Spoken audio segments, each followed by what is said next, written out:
Good afternoon, students. Today we will learn about full body scanner, that is the last topic of lesson number 3rd, input device. So we have learned about various input devices. Now today we will learn this last input device, that is full body scanner. It is also an input device. A full device scanner is a device that is used to detect objects like weapons and explosive on a person's body for security screening purpose without physically removing clothes.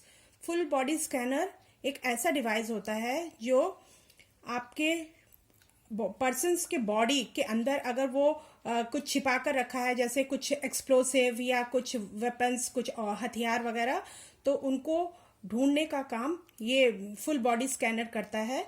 They detect steel and non metallic object on the exterior of the body. और full body scanner steel या जो metal के भी नहीं होते हैं जो सामान, उनको भी वो डिटेक्ट करता, पता लगाता है. Depending on the technology use, the operator may see an alternate wavelength image of the person's naked body or merely a cartoon-like representation of the person with an indicator showing where any suspicious item were detected.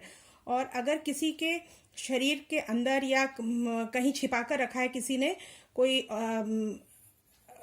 Explosive या कोई metallic या non metallic weapons को छिपा कर रखा है, तो उसके एक फिगर, वो जो टेक्नोलॉजी जो ऑपरेटर होते हैं उन्हें एक फिगर दिखाई देता है जिसमें कि जो भी सस्पिशियस आइटम, जो भी सस्पेक्ट वाले सामान रहते हैं, वो उनका पता लगाकर वो स्कैन कर कर उनका पता लगाता है. For privacy and security reason the display is generally not visible to other passengers and in some cases it is located in a separate room where the operator can see the face of the person being scanned. और privacy के लिए सभी को उस scanned figure नहीं दिखाई देता है. जो ऑपरेटर होता है वो एक रूम में बैठा रहता है और उस रूम से वो जिसकी भी स्कैनिंग होती है वो वहीं पर उसके उस इंसान के स्कैनिंग करके वो वहीं पे देखता है और किसी को वो दिखाई नहीं देता है. Now use of full body scanner. Full body scanner की क्या जरूरत होती है? Full body scanner is specially used in airports for security check. Airport में सिक्योरिटी चेकिंग होती है कि कहीं किसी के पास कोई अवैध हथियार या कोई एक्सप्लोसिव तो नहीं है, उसके लिए इस फुल बॉडी स्कैनर की ज़रूरत होती है. वो वहाँ चेकिंग होती है.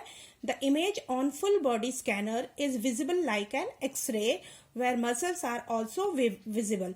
जैसे आपने एक्सरे में देखा है, वहाँ क्या होता है, एक्सरे में आपको एक हड्डी का ढांचा दिखता है, लेकिन फुल बॉडी स्कैनर में आपकी पूरी बॉडी विजिबल होती है, लेकिन एक एक्सरे मशीन की तरह होती है और वहां से वो इमेज दिखाई देता है. स्कैनर स्कैन करके वो एक्सरे की तरह इमेज दिखाई देता है जिसमें बोन्स का स्ट्रक्चर नहीं होता बल्कि मसल्स भी दिखाई देते हैं.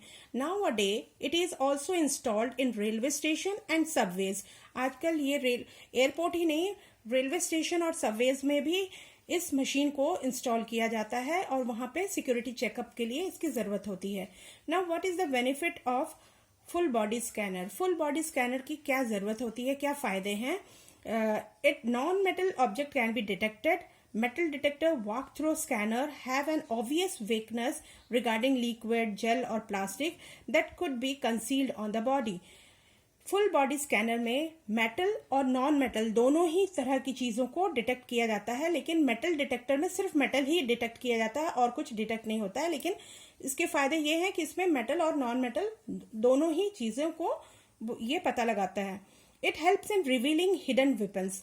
और ये छुपे हुए हथियार को का भी पता लगाता है. It makes terrorist attack more difficult. और टेररिस्ट जो अटैक करने के लिए अगर अपने साथ वेपन या एक्सप्लोसिव लेकर आते हैं तो उनका पता लगाकर उनके अटैक को मुश्किल कर देते हैं. Now what are the disadvantage? Full body scanner के कुछ डिसएडवांटेज भी हैं, जैसे scanner do not reveal thing in body cavities. इस स्कैनर से ऐसे तो आप सारे एक्सप्लोसिव वेपन्स जो भी छिपा कर ले जाते हैं, अगर बॉडी में छिपा कर रखा है तो वो दिखाई देता है, लेकिन शरीर के अंदर, बॉडी के अंदर कैविटीज में अगर कुछ है तो वो पता नहीं लगा पाता है। Body scanner at airport violate privacy, और लोगों की प्राइवेसी इससे वायलेट नष्ट हो सकती है। Full body scanner are very expensive, full body scanner बहुत ही महंगे हैं। So this is the last topic of your chapter, and after this we will do some exercises. We will do full form. I think most of you have written this type name of the chapter like this. आप सबने chapter का नाम इस तरह से शुरू में ही लिख लिया होगा। Now write the full form of the following. अब आपको हेडिंग लिखना है full form, write the full form of the following and you must mention the date on which you are doing this work. इस work को जब कर रहे हो तो ये डेट भी आपको मेंशन करना है। Okay, A CAD, CAD, full form of CAD is computer aided designing. Then leave one line. Second, B MICR, MICR, full form is M for magnetic, I for ink, C for character, R for reader. Now third one is OMR, O for optical, M for mark, R for reader. So do this in your fair copy. Okay.